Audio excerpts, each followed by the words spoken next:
Many people think that as and when institutions in India will improve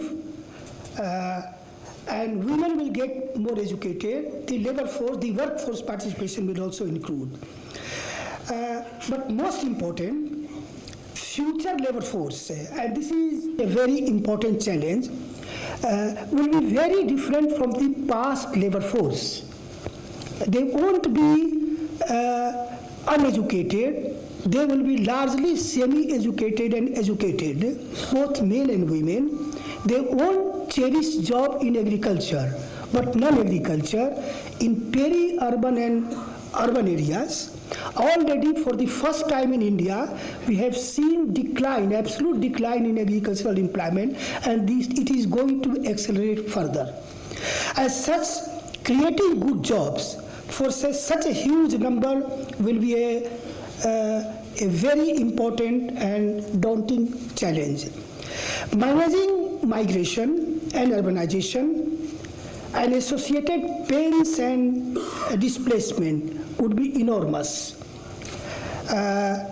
Again, providing good and quality education and skills to this large number of people, large number of workers in future would be gigantic.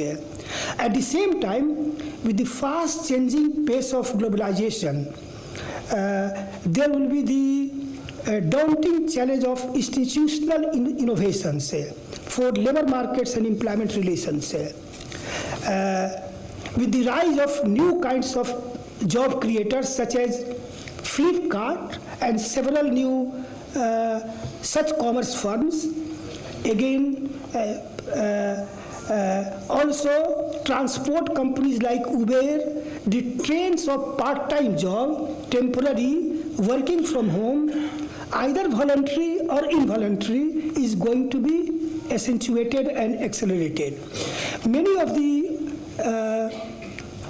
older labor market institutions of collective bargaining have to be redesigned and reinvented.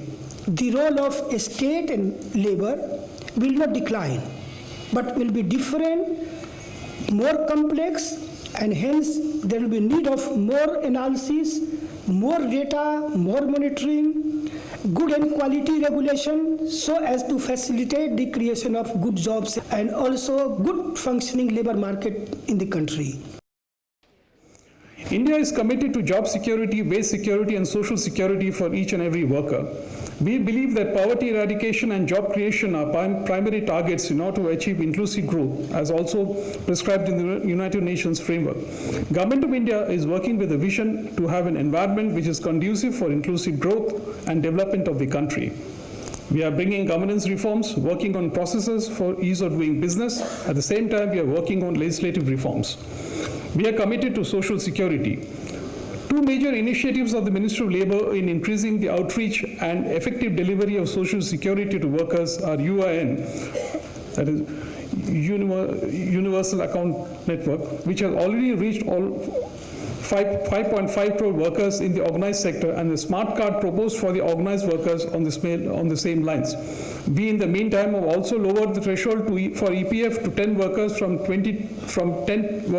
20 to cover many more in the fold of social security net. We are working on the wage reforms too. Information asymmetry in labor market is a big challenge, and we believe that the National Career Services Portal will not only strengthen the public employment services, but will also help to reduce this information asymmetry and help the right person to reach the right job. Without going into specific details, I would love to inform the audience here that we already have created a large database of more than 2 crore job seekers and 9 lakh job providers, besides the skill providers and counselors on this platform, which is completely IT-driven. Understanding and using research on technical know-how effectively in the policy-making process to bring about policy change can really make drastic changes in improving these working conditions. Monitoring our progress objectively now becomes very crucial. The presence of the Chief Statistician of India encourages me to breach that subject. While we recognize the strength of Indian national statistical system, we need to work on defining indicators for measuring relevant phenomena to capture the movement in the world of work.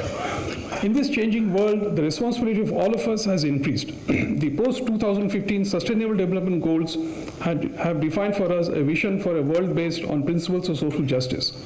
We all now need to coordinate in a way that the ultimate goal of providing a decent world of work is attained. What can drive growth and job creation in the future? What can be done to promote job-rich growth in India that absorbs the country's abundant labor and takes advantage of its demographic dividend? We believe that this requires policy interventions that address both the demand and supply sides of the labor market. On the demand side, the main way to increase demand for labor is by increasing overall demand. And here we need to start at the household level, where higher incomes, more reliable and stable incomes, can lead to higher consumption. Steadily increasing household consumption attracts investment, where investors see an opportunity to make money in goods and services. And this pattern of higher consumption and higher investment can help to move an economy onto a self-reinforcing and sustainable growth path. Macroeconomic policies should support demand and growth, and labor market and social policies that increase wages, increase disposable income, provide a social security floor for households should be pursued in tandem with these macroeconomic policies, each reinforcing the other. And here I want to mention that anti-poverty policies, such as NREGA, provide important support for demand by raising and stabilizing household incomes, and should therefore be credited for their macroeconomic benefits as well as for their pro-poor effects. Whether more women can be engaged in paid work represents one of the fundamental question marks over the future growth and development trajectory of India. This is an unexploited resource that India cannot afford to waste. In fact, Indian Prime Minister Modi addressed this issue directly in his speech to the UN General Assembly last week when he said that Indian development is intrinsically linked to empowerment of women. As I mentioned, the G20 adopted an ambitious goal last year of reducing the gender gap in male and female participation rates by 25%, reduce the gap by 25% by 2025. And the G20 countries are now in the process of implementing relevant policy measures, and they must report on progress. The G20 has also emphasized that this is not just about the quantity of employment, but also improving the quality of women's jobs. So there is now a strong global consensus that women's labor force participation and access to decent work are not only so-called women's issues having to do with social measures, but increasingly are an economic concern, a growth concern of senior policymakers. The rising tide in India is not lifting all boats. What can be done? This issue is complex, and indeed a challenge to progress is the lack of coherent and integrated policy frameworks that can address the complexity of informality.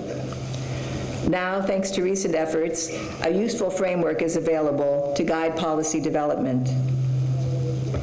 A few months ago, the ILO's governing International Labor Conference, in which India is an active participant, both at the level of government and trade unions and employer organizations,